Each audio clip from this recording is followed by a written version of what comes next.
Okay, so after a good cleaning of my tank, what I do is I check the pH and everything in this freshwater master test kit. Alright, and I'm gonna use this right here to check everything. 3 tubes. I usually only check for ammonia, nitrate, and nitrites. The pH I never check for it, but for you guys today I'm gonna do it. Okay, let's see what happens. First, we're gonna fill up the tube all with water, and that's gonna happen like this, like that. Anyways, next we're going to take out these bottles. All right, these are the lids for the tops, for the top of this thing. We gotta get one more. Okay. Now we're going to take, this is the high range pH. This is a regular pH. We got ammonia bottle, testing bottle number 1. Then we got number 2. Then we got your nitrate, which is bottle 1 and bottle 2 right here. And then you got your nitrite, which is bottle 1 right here. Okay. So what we're gonna do is we're gonna take, I don't know, let's start with this one first. First we're gonna start with the small range pH to see if the pH is low. I did a full 100% water change, so the pH shouldn't be that high, but New York water pH is a little bit high, so we're gonna check it out. Shake the bottle really nice for about 20 seconds. Make sure all the chemicals get in there, and spray the correct amount, which this one says 3. High range pH says 5. So shake this, and we're gonna put this into bottle number 1. Alright, so the next one we're gonna do is the high range pH, just in case it's higher than what it is. So we'll shake that up real good, and we'll put that while this one is right there. You have to leave that for a couple minutes, get the right reading. So next is this one. Alright, so next one is the ammonia level. Shake these bottles up good, and let's pour them in there. Alright, so next one we're gonna do nitrite. I'm gonna shake this bottle really good.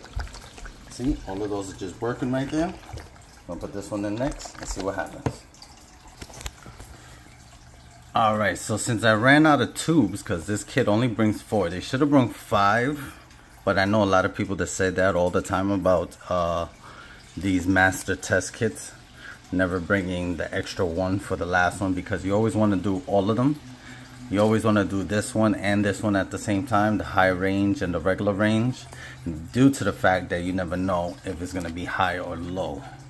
You know, and then these are the schematics right here. So let's see if we can try to identify these colors. So, right, you take this tube capsule and you place it on there, and you try to see as far which one's the closest. Which one's the closest of where it goes. Place it basically on, sorry, I'm doing this with one hand. You place this on the white part right here, and you try to look at it to see what color it is. To me, it's looking like the last one, the 7.6. 7.6, it looks like the bluish, the really light blue. Doesn't look bluish green.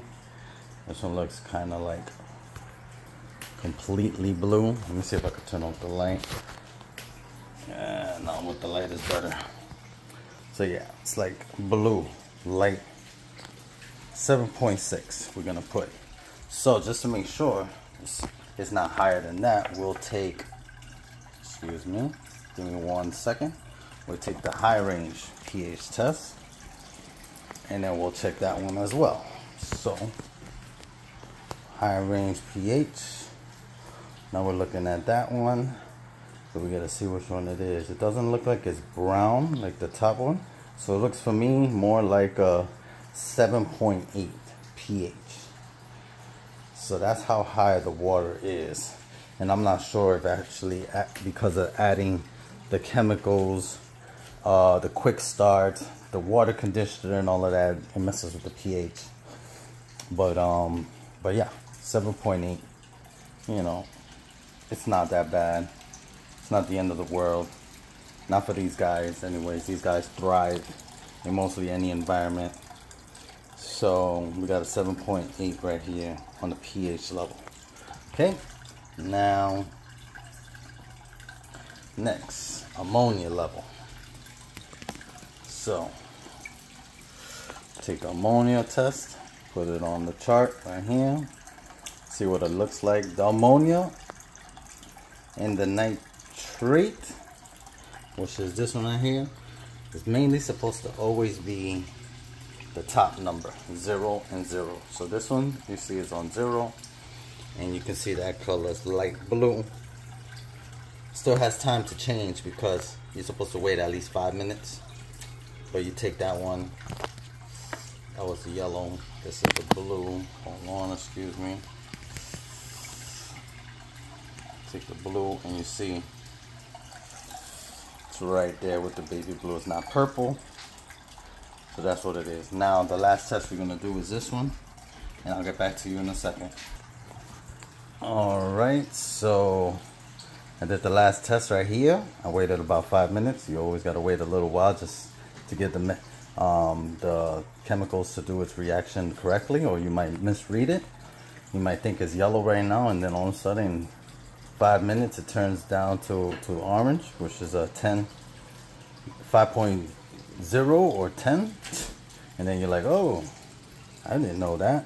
Then you have a problem on your hands. But in all reality, I don't even check the pH or the high range pH. I only check ammonia, nitrates, and nitrites for these guys because they don't really care about pH. Mostly the pH is the hardness of the water, I realized, and I found out that that's just for a certain type of fishes that need the different hardness for the water. So pH, I don't check anymore. Just make sure for the ammonia and the nitrates, make sure if they don't go up, they stay at 0. And right now everything looking good. So, and I just did a full 100% water change, and that's how I do it all the time, every 3 to 4 days. So let's get it.